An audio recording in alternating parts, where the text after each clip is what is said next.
ಸ್ನೇಹಿತರೆ ನಮಸ್ಕಾರ. Stock market learning in Kannada YouTube channel ಮತ್ತು ಫೇಸ್ಬುಕ್ನಲ್ಲಿ ನೋಡ್ತಾ ಇರುವಂತಹ ಎಲ್ಲರಿಗೂ ಸ್ವಾಗತ. ಸ್ನೇಹಿತರೆ, ಈ ವಿಡಿಯೋ ಬಂದು ಇದು ಅಡ್ವಾನ್ಸ್ಡ್ ಆಪ್ಷನ್ಸ್ ಲೆವೆಲು. ಇದು ಎಕ್ಸ್ಪೀರಿಯೆನ್ಸ್ ಇರೋರಿಗೆ ಮಾತ್ರ ಈ ವಿಡಿಯೋ.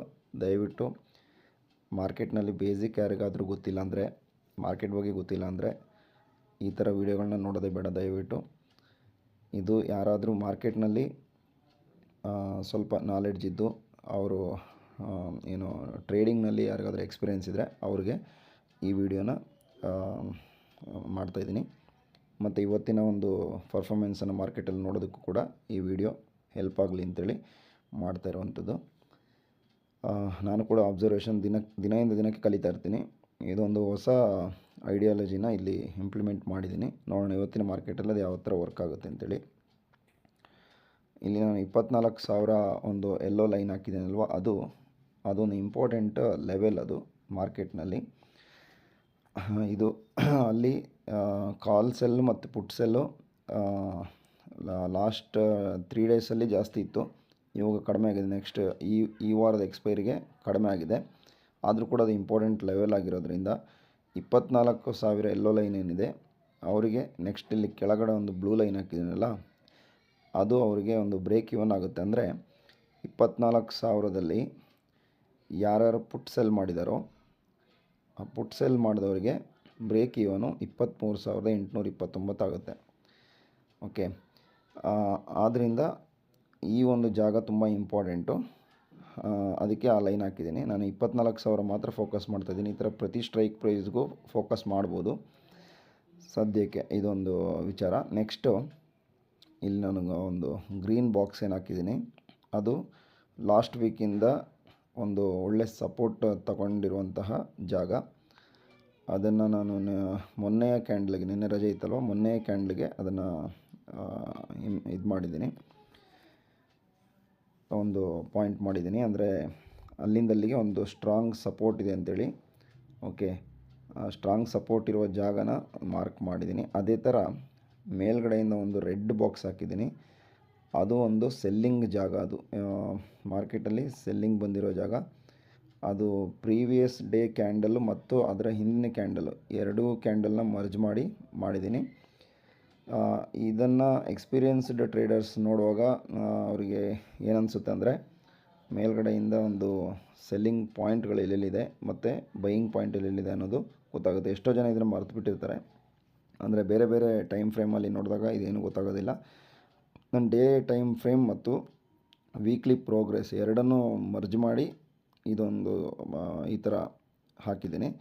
ಇವತ್ತಿನ ಮಾರ್ಕೆಟಲ್ಲಿ ಇದು ಯಾವ ಥರ ನಮಗೆ ಕಾಣಿಸುತ್ತೆ ಅಂದರೆ, ಚಾರ್ಟ್ ನೋಡಿಕೊಂಡಾಗ ಇವತ್ತಿನ ಚಾರ್ಟ್ ಓಪನ್ ಆದಮೇಲೆ ಎಲ್ಲ ಗೊತ್ತಾಗೋದು. ಅಲ್ಲಿವರೆಗೆ ಯಾವುದೇ ರೀತಿ ಏನು ಕೂಡ ಸಿಗ್ನಲ್ಸ್ಗಳು ಏನೂ ಗೊತ್ತಾಗೋದಿಲ್ಲ. ಯಾವುದೇ ಇಂಡಿಕೇಟ್ರು ಅದು ಇದು ಏನೂ ವರ್ಕ್ ಆಗೋಲ್ಲ. ಅದಕ್ಕೋಸ್ಕರ ನಮ್ಮ ಲೆವೆಲ್ಸ್ಗಳನ್ನ ನಾವು ಸ್ಟ್ರಾಂಗ್ ಮಾಡೋದಕ್ಕೆ ಟ್ರೈ ಮಾಡೋದಷ್ಟೇ. ನೆಕ್ಸ್ಟು ಇಲ್ಲಿ ನಾನೊಂದು ಲೆವೆಲ್ ಏನು ಫೈಂಡ್ ಮಾಡ್ತಾಯಿದ್ದೀನಿ, ಆ ಲೆವೆಲ್ನ ನಾನು ಇಲ್ಲಿಗೆ ಮಾರ್ಕ್ ಮಾಡ್ತಾಯಿದ್ದೀನಿ ಇವಾಗ. ಓಕೆ, ನಾನು ಇಲ್ಲಿಂದ ತಗೊಳ್ತಾ ಇದ್ದೀನಿ, ಈ ಒಂದು ಪಾಯಿಂಟಿಂದ. ಓಕೆ, ಇಲ್ಲಿಂದ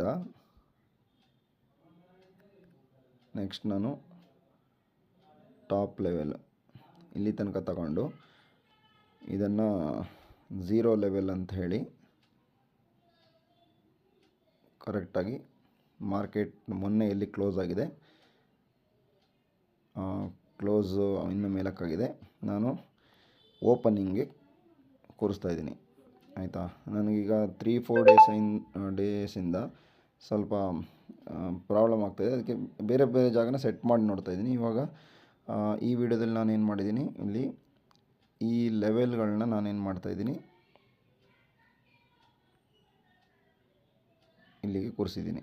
ಓಕೆ, ಇವಾಗ ನನಗೆ ಕೆಲವು ಲೆವೆಲ್ಗಳು ಡ್ರಾ ಆಗಿದೆ ಮಾರ್ಕೆಟಲ್ಲಿ. ಅದನ್ನು ನಾನು 1 ನಿಮಿಷದಲ್ಲಿ ಚೆಕ್ ಮಾಡ್ತೀನಿ. ನೋಡಿ, ಮೊದಲಿಗೆ 5 ಮಿನಿಟ್ಸ್ ಹಾಕ್ತೀನಿ. 5 ಮಿನಿಟ್ಸ್ನಲ್ಲಿ ಏನೇನು ಕಾಣಿಸ್ತಾ ಇದೆ ಅಂತೇಳಿ ನೋಡಿ. ಇದು ಅವರವರ ದೃಷ್ಟಿಕೋನದಲ್ಲಿ ಬೇರೆ ರೀತಿ ಕಾಣಿಸ್ತದೆ. ನನಗೆ ಇವಾಗ ಒಂದು ಸಪೋರ್ಟ್ ಲೆವೆಲ್ಗಳು ಮತ್ತು ರೆಸಿಸ್ಟೆನ್ಸ್ಗಳು ಮತ್ತು ನನ್ನ ಲೆವೆಲ್ ಮಾರ್ಕಿಂಗ್ ಎಲ್ಲ ಕಾಣಿಸ್ತಾ ಇದೆ. ಇದನ್ನು ಮಾರ್ಕೆಟಲ್ಲಿ ಯಾವ ಥರ ಬಿಹೇವ್ ಮಾಡುತ್ತೆ ಅನ್ನೋದನ್ನು ಚೆಕ್ ಮಾಡೋದಿಲ್ಲ. ಯಾವುದೇ ಟ್ರೇಡಿಂಗ್ ಮಾಡೋದಿಲ್ಲ, ಇದನ್ನು ಚೆಕ್ ಮಾಡೋದು. ಬಟ್ ಇದು ನನಗೆ ವರ್ಕ್ ಆದರೆ ಇನ್ನೊಬ್ಬರಿಗೆ ವರ್ಕ್ ಆಗಲಿಕ್ಕಿಲ್ಲ. ಅಂದರೆ ಅವರು ಅದನ್ನು ಇನ್ನೊಂದು ಸ್ವಲ್ಪ ಬೇರೆ ಥರ ಮಾಡಿಫೈ ಮಾಡಬೇಕಾಗುತ್ತೆ. ಬಟ್ ನಾನು ಇದನ್ನು ಫಾಲೋ ಮಾಡೋಕ್ಕೆ ಆಲ್ಮೋಸ್ಟ್ ಟ್ರೈ ಮಾಡ್ತೀನಿ. ನನಗೆ ಇಲ್ಲಿ ಒಂದು ಬ್ರೇಕ್ ಈವನ್ ಇದೆ, ಬ್ರೇಕ್ ಈವನ್ ಕಾಣಿಸ್ತಿದೆ, ಮತ್ತು ಸಪೋರ್ಟ್ ಜಾಗನೂ ಕಾಣಿಸ್ತಿದೆ, ಸೆಲ್ಲಿಂಗ್ ಜಾಗ ಕಾಣಿಸ್ತಿದೆ, ಇದೆಲ್ಲ ಕಾಣಿಸ್ತಾ ಇದೆ. ನೆಕ್ಸ್ಟು ಇಂಟ್ರಾಡೇಲಿ ಏನಾದರೂ ಅಪ್ಲೈ ಮಾಡಬೇಕಂದ್ರೆ ಅಲ್ಲಿ ಕೂಡ ನನಗೆ ಕೆಲವೊಂದು ಝೋನ್ಗಳು ಕಾಣಿಸ್ತಾ ಇರುತ್ತೆ. ಇದನ್ನು ಮಾರ್ಕೆಟಲ್ಲಿ ಇವತ್ತು ಅಬ್ಸರ್ವ್ ಮಾಡ್ತೀನಿ. ಓಕೆ, ಸದ್ಯಕ್ಕೆ ಇದೆಲ್ಲ ಅಡ್ವಾನ್ಸ್ಡ್ ಲೆವೆಲಲ್ಲಿ ಬರುವಂಥದ್ದು. ಇದರಲ್ಲಿ ತುಂಬ ಕ್ಯಾಲ್ಕುಲೇಷನ್ಸ್ ಇದೆ, ತುಂಬ ಬೇರೆ ಬೇರೆ ಥರ ಅನಾಲಿಸಿಸ್ಗಳನ್ನೆಲ್ಲ ಮಾಡುವಂಥದ್ದು. ಅಂದರೆ ಇದು ಸರಿ ಇದೆ ಅಂತ ಯಾರು ನಮಗೆ ಏನೇ ಹೇಳಿದರೂ ಅದು ನಮ್ಗೆ ಒಪ್ಪಿಗೆ ಆಗೋಲ್ಲ. ನಮ್ಮದೇ ಆದಂಥ ಒಂದು ಸ್ಟ್ರಾಟಜಿನ ನಾವು ಮಾಡ್ಕೋಬೇಕಾಗುತ್ತೆ. ಅಂದರೆ ನಮ್ಮ ಕೋರ್ಸ್ನಲ್ಲಿ ಬೇರೆ ಏನೋ ಒಂದು ಹೇಳ್ಕೊಟ್ಟಿರ್ತಾರೆ, ಅದಕ್ಕೆ ನಾವು ತಿಳಿದಿರುವಂಥ ಒಂದು ನಾಲೆಡ್ಜನ್ನು ಅಪ್ಲೈ ಮಾಡಿದಾಗ ನಮಗೆ ಒಂದು ವಿಷಯ ಗೊತ್ತಾಗುತ್ತೆ. ಆ ರೀತಿಯಲ್ಲಿ ಮಾಡುವಂಥ ಅಷ್ಟೇ. ಹಾಗಾಗಿ ಈ ಲೆವೆಲ್ಸ್ಗಳು ನನಗೆ ಇಂಪಾರ್ಟೆಂಟ್. ಇದನ್ನು ಹೇಗೆ ನಾನು ಮಾರ್ಕೆಟಲ್ಲಿ ನೋಡ್ತೀನಿ ಅಂದರೆ, ಇವತ್ತು ಮಾರ್ಕೆಟ್ ಎಲ್ಲಿ ಓಪನ್ ಆಗುತ್ತೆ ಅನ್ನೋದರ ಆಧಾರದ ಮೇಲೆ ಈ ಒಂದು ಲೈನ್ಗಳನ್ನ ನಾವು ಸಪೋರ್ಟ್, ರೆಸಿಸ್ಟೆನ್ಸ್ ಅಂತ ಆ ಥರ ಅಂದ್ಕೊಳ್ತೀವಿ. ದಯಮಾಡಿ ಯಾರಾದರೂ ಈ ವಿಡಿಯೋ ನೋಡ್ತಾ ಇದ್ದರೆ ನೆಕ್ಸ್ಟ್ ನಿಮಗೆ ಅಡ್ವಾನ್ಸ್ಡ್ ಲೆವೆಲ್ ಬೇಕಂದಾಗ ಮಾತ್ರ ಇದನ್ನೆಲ್ಲ ನೀವು ಥಿಂಕ್ ಮಾಡಬೇಕು. ಇಲ್ಲಾಂದರೆ ಯಾವುದೇ ಕಾರಣಕ್ಕೂ ಇದನ್ನು ನೋಡಬಾರ್ದು ಮತ್ತು ಇದನ್ನು ಕಲಿಬಾರ್ದು. ಯಾಕಂದರೆ ಇದೆಲ್ಲ ಆಪ್ಷನ್ಸ್ನಲ್ಲಿ ತುಂಬ ಡೇಂಜರ್ ಇದೆ. ನಿಫ್ಟಿಯಲ್ಲಿ, ಬ್ಯಾಂಕ್ ನಿಫ್ಟಿಯಲ್ಲಿ ಟ್ರೇಡ್ ಮಾಡೋದು ಅಷ್ಟು ಸುಲಭ ಅಲ್ಲ, ತುಂಬ ಕಷ್ಟ ಇದೆ. ಹಾಗಾಗಿ ಜಸ್ಟ್ ಒಂದು ಎಜುಕೇಷನಲ್ ಪರ್ಪಸ್, ಬೇರೆ ಬೇರೆ ಟ್ರೇಡರ್ಸ್ಗಳೆಲ್ಲ ಏನು ಮಾಡ್ತಾ ಇರ್ತಾರೆ ಅದನ್ನು ಅಬ್ಸರ್ವ್ ಮಾಡಿ ನಾವು ಕೂಡ ಈ ಥರ ಮಾಡುವಂಥದ್ದು. ನೋಡೋಣ, ಇವತ್ತು ನೆಕ್ಸ್ಟ್ ನಾನು ಇವತ್ತಿನ ಮಾರ್ಕೆಟ್ ಓಪನ್ ಆದಮೇಲೆ ನೆಕ್ಸ್ಟ್ ಅಪ್ಡೇಟ್ ಕೊಡ್ತೀನಿ. ಧನ್ಯವಾದಗಳು.